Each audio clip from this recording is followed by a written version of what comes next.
Ya, selesai sudah perjuangan timnas U23 kita di Piala AFC U23 di Qatar tahun ini. Luar biasa, kita bisa tembus ke babak semifinal. Kemudian kita memperebutkan tiket ke Olimpiade juga. Walaupun kemarin yang sudah kita lihat, semua kita kalah lawan Irak. Sebelumnya kita kalah lawan Uzbekistan 0-2, sekarang kita kalah lawan Irak 1-2. Nah jadi gue sedikit ngulas pertandingan ini. Apa yang gue lihat, nah sebenarnya anak-anak ini sudah bermain maksimal. Cuman ya memang kondisi fisik, waktu recovery yang sangat pendek, dan juga ada kelelahan mental juga dari mereka kalau gue lihat teman-teman. Jadi di babak pertama seperti yang kita sudah tahu, kita bisa menguasai permainan, kita bisa cetak gol lalu VAR, kita juga mengurung pertahanan Irak. Gol Irak di babak pertama itu pun dari skema serangan balik. Akhirnya kita kebobolan 1-1. Lanjut di babak kedua, nah disinilah kita mulai drop.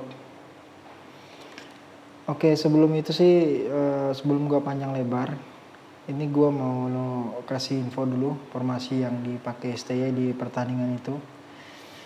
Itu formasinya adalah 4-3-3. Biasanya kan dia pakai 3-4-3 ya, cuman kemarin dia pakai 4-3-3. Nah di sini pemain belakang pengganti dari Rizky Ridho itu adalah Justin Hafner yang ditaruh di center back berduet dengan Ferrari. Kemudian di back sayap kanan Rio Fahmi, kemudian di back kiri ada Arhan. Kemudian di posisi gelandang itu ada Nathan Cho dan juga Ivar, sedangkan Marcelino posisinya di sini dia adalah attacking midfielder teman-teman. Kemudian di kiri Kelly Schroyer, kemudian di tengah Rafael dan di kanan Witan. Jujur luar biasa di pertandingan ini Nathan kalau gue bilang dari pemain kita. Kalau yang lain ya so-so lah. Justin Hafner juga sempat bagus, cuman di babak kedua dia menurun. Cuman di sini yang gue mention yang penampilan menurut gue yang paling di bawah standar itu adalah Marcelino teman-teman.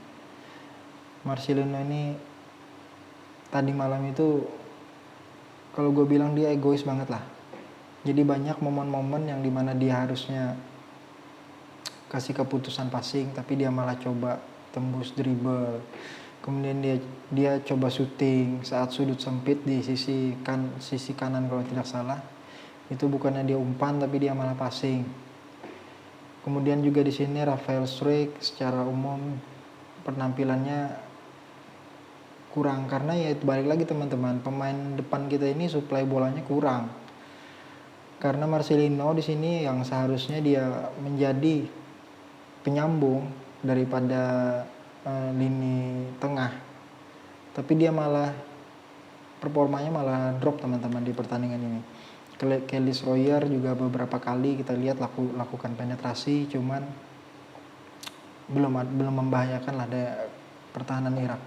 Witan Sulaiman pertandingan ini hilang.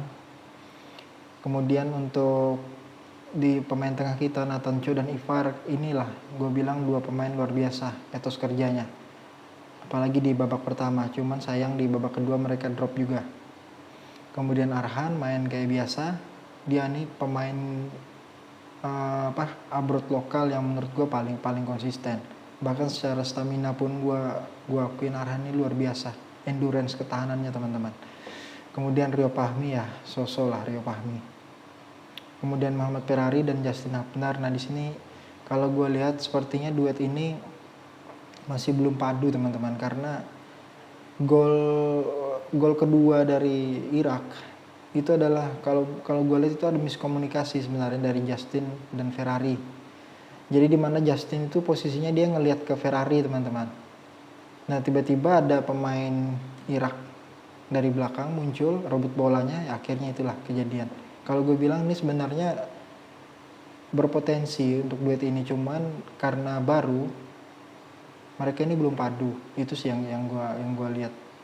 Kemudian Hernando, kalau gue bilang sorry, walaupun dia lakukan 4 save, cuman berapa kali juga dia lakukan blunder. Kalau menurut gue Hernando juga penampilannya kurang untuk pertandingan pada malam kemarin. Nah, itu ulasan gue sedikit tentang gimana performa pemain kita. Terus untuk statistik, nah di sini kan kita bisa lihat statistik ball possession itu kita bisa menang. Kemudian total shot, nah di sini dimana pemain-pemain second line kita ini kurang berani lakukan tembakan. Selain tembakan Ivar, harusnya itu STI ada instruksi lah untuk mereka untuk lebih berani lah lakukan shoot dari luar kotak. Karena kita udah lihat pemain Irak itu numpuk pemain di belakang, teman-teman. Mereka itu cuma ngincar counter attack aja. Nah, makanya di sini kita malah kalah untuk shotnya. Shot on target pun kita kalah, ada 4 kali ada save dari Hernando. Dan untuk passing akurasi ini seimbang, 81 Irak, kemudian 82% kita. Secara permainan sih gue bilang kalau di babak pertama itu kita udah bagus. Kemudian di awal babak kedua oke, cuman setelah kalau tidak salah 10 menit babak kedua lah, itu kita mulai drop fisik. Dimana di sini setelah pertandingan pun STY sudah bilang kalau ini faktor kelelahan sangat mempengaruhi dan juga susunan line up, starting line up pemain itu yang tidak berubah. Cuman teman-teman balik lagi, kalaupun misalnya kita dilakukan oleh Sintayong rotasi itu, kalau gue bilang susah juga karena pemain lapis keduanya pun kualitasnya kita tahu lah, itu belum bisa mengikuti daripada starting 11 yang ada. Makanya di sini Sintayong rubah formasi ke 4-4-2 karena sulit untuk mencari posisi pemain back. Sedangkan kita tahu Komang juga penampilannya ya so-so lah. Kemudian Rio Fahmi diganti Muhammad Fajar, itu pun juga kalau menurut gua nggak ada inilah. Nah, yang bingung ini kan pengganti dari Nathan, kemudian pengganti dari Ivar dan Rafael Struijk. Nah, 3 pemain ini kalau gue bilang sulit teman-teman untuk penggantinya yang setara. Makanya di sini akhirnya tetap dipasang starting line up itu, dan hasilnya itu kita maksimal di babak pertama doang. Kemudian di babak kedua itu drop permainan.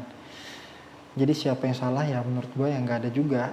Balik lagi di sini, mudah-mudahan pemain-pemain untuk permainan next turnamen itu gue harap squad kita lebih gemuk lah dan kualitasnya bisa lebih merata lagi. Kalau memang perlu tarik pemain keturunan ya kita tarik lagi lah pemain keturunan dari liga luar. Oke. Terus untuk selanjutnya, ini kan kita udah sia-siakan tiket otomatis kita ke babak Olimpiade.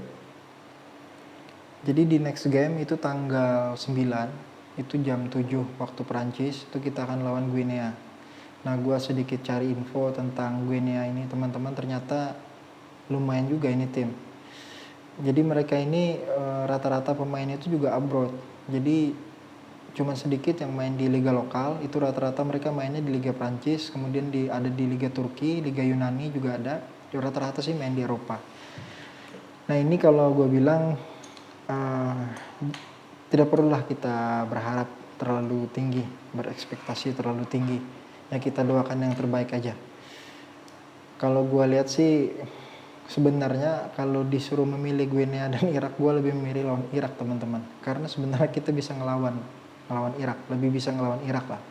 Kalau Guinea, kalau gue lihat bahkan mereka kan tidak ada bermain sebelumnya, beda dengan kita waktu recovery cuma seminggu, sedangkan mereka bisa tampil dengan full, dengan stamina yang masih full nanti di tanggal 9. Sedangkan kita waktu recovery seminggu ini itu harus dimanfaatkan oleh squad ini. agar bisa tampil maksimal nanti di Prancis saat lawan Guinea. Cuman sih ya balik lagi teman-teman, gue sih kalau pribadi gak terlalu berharap sudah, karena itu tadi kita sudah sia-siakan yang peluang kita yang lebih mudah, tapi kita justru persulit diri kita sendiri.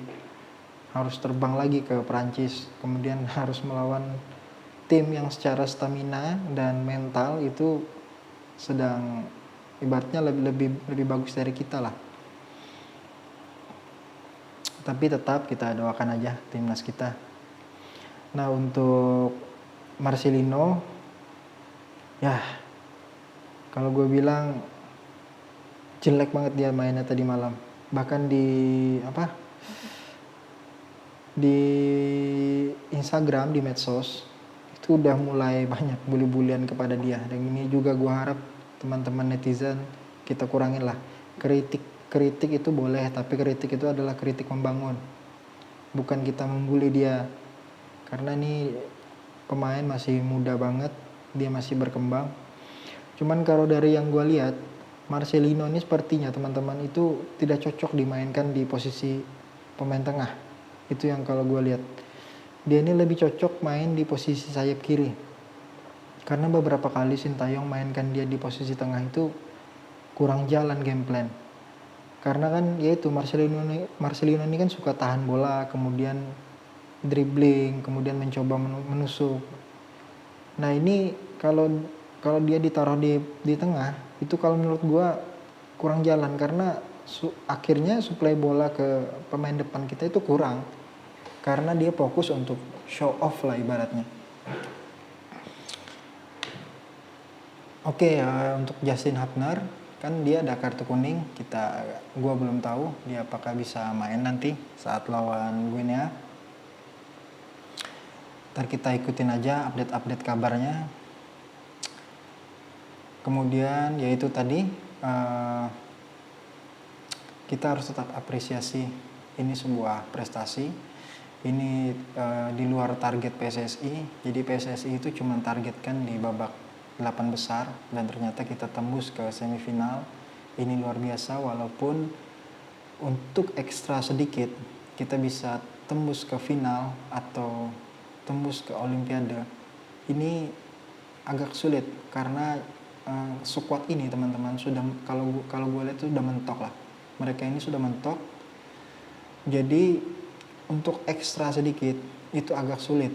Nah, kita berharap aja di waktu recovery seminggu ini semoga stamina mereka balik, kemudian secara mental juga mereka lebih siap lawan Guinea. Gue harap sih kita bisa tunjukin permainan terbaik lah, walaupun memang nanti hasil akhirnya misalnya tidak sesuai harapan, ya it's okay. Ini udah luar biasa perjalanan tim nasional U23. Kita tetap harus apresiasi, jangan ada yang bully-bully teman-teman, maupun bully pemain ataupun membuli dari pelatih kepala kita, Sintayong. Nah, gue harap sih kita lebih daripada kritik membangun aja lah. Apa yang kurang kita benahi, apa yang sudah bagus itu kita tingkatkan terus. Oke, sekian dari gue. Kita support terus timnas. Semoga pertandingan selanjutnya lawan Guinea ada harapan lah. Ada harapan kita bisa menang. Cuman ya balik lagi, kalau gue sih nggak terlalu mau berharap teman-teman. Karena berharap kalau tidak sesuai nanti kita bisa patah hati lah. Oke, sekian dari gue. Thanks for watching. Jangan lupa like, comment, dan subscribe. Semoga channel ini bisa lebih berkembang lagi ke depannya. Thanks for watching. See ya.